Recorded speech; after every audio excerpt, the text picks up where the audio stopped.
If you love Baltimore sports, you'll love WNST.net.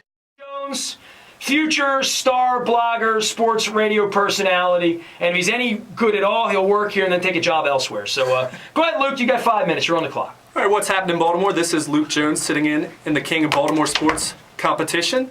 I hope you're doing well on this Monday afternoon, and hope you had a great holiday weekend. Plenty to talk about in the world of sports. Obviously, as you learned here on WNST and throughout the media market, the passing of Harry Kalas at the age of 73. Just an iconic voice for the Philadelphia Phillies and for the NFL.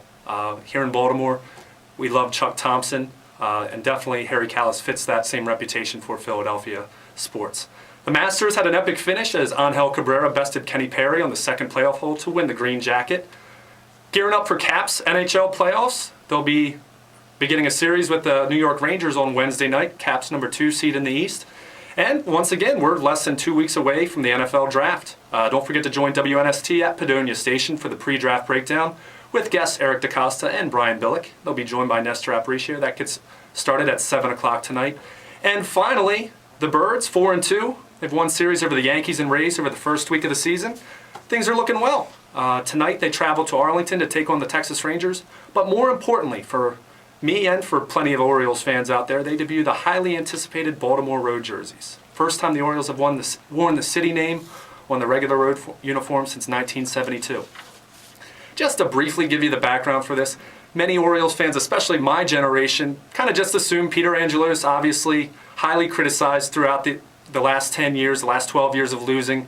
But it was actually owner Jerry Hofberger who removed Baltimore from the road jerseys back in 1972, just a year before the Senators had moved out of Washington to become the Texas Rangers. And it was assumed that Hofberger, much like Edward Bennett Williams, Eli Jacobs, and Angelos after him, wanted to appeal to D.C. and to really regionalize the franchise. Many fans complained about it at the time, but it really wasn't an issue because, let's face it, talking 1972, the Orioles are in the midst of a 20-year stretch of 3 championships, 6 pennants, and 7 division titles. So really it's one of those situations when you have a winning franchise, people aren't going to notice things like uniforms and things of that nature, fan relations quite as much. But as we know, things have changed dramatically beginning in the 90s when Peter Angelos bought the team. 1995, the city name disappeared from the logo. You probably noticed announcers began using Baltimore less frequently, both in the stadium and on radio and TV. And for me, especially, this issue came to the forefront just a few seasons ago. I was sitting in the upper deck for one of many of the meaningless games the Orioles have played the last 12 years, and I heard PA announcer Dave McGowan refer to the Orioles when he was announcing the starting lineup as, "Now for your Orioles," instead of the Baltimore Orioles. And I thought back to Rex Barney, the longtime voice of Memorial Stadium and Oriole Park at Camden Yards, until his passing in 1997. I couldn't help but think, what would he think about that? I looked around the park then for the word Baltimore, and I saw it in exactly 2 places. One billboard for just a regular Baltimore business on the facing of the club level, and the Baltimore Sun clock. And I just thought, absolutely ridiculous.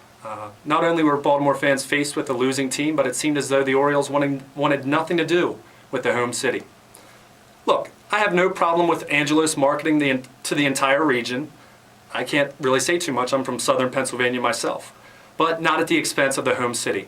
They're not the Mid-Atlantic Orioles or the Washington Orioles of Baltimore or any name that the Angels are calling themselves these days. So why hide the fact that they were from Baltimore? You take a look at the 2 teams in Major League Baseball that have the biggest national following, the Yankees and the Red Sox. They don't shy away from that. So really it's a situation where it just made too much sense. The return of Baltimore to the road jerseys made sense in every way you can consider, including merchandise and restoring some civic pride that had sorely been lacking here in Baltimore.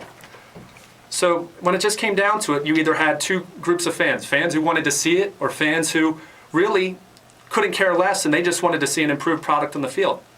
Why couldn't these issues both be handled at the same time? So hopefully we're starting to see it. It took too long, but through the efforts of letters, emails, and movements such as WNST's own Free the Birds campaign, it has finally happened. So Orioles fans should feel good about that tonight. All right, I just wanted to let you know, I posted a blog about this. I'd love to hear your thoughts. How do you feel about the road jerseys going up with Baltimore going back on the road jerseys? I'd love to hear your thoughts. Thank you very much. Have a great afternoon, Baltimore. If you love Baltimore sports, you'll love WNST.net.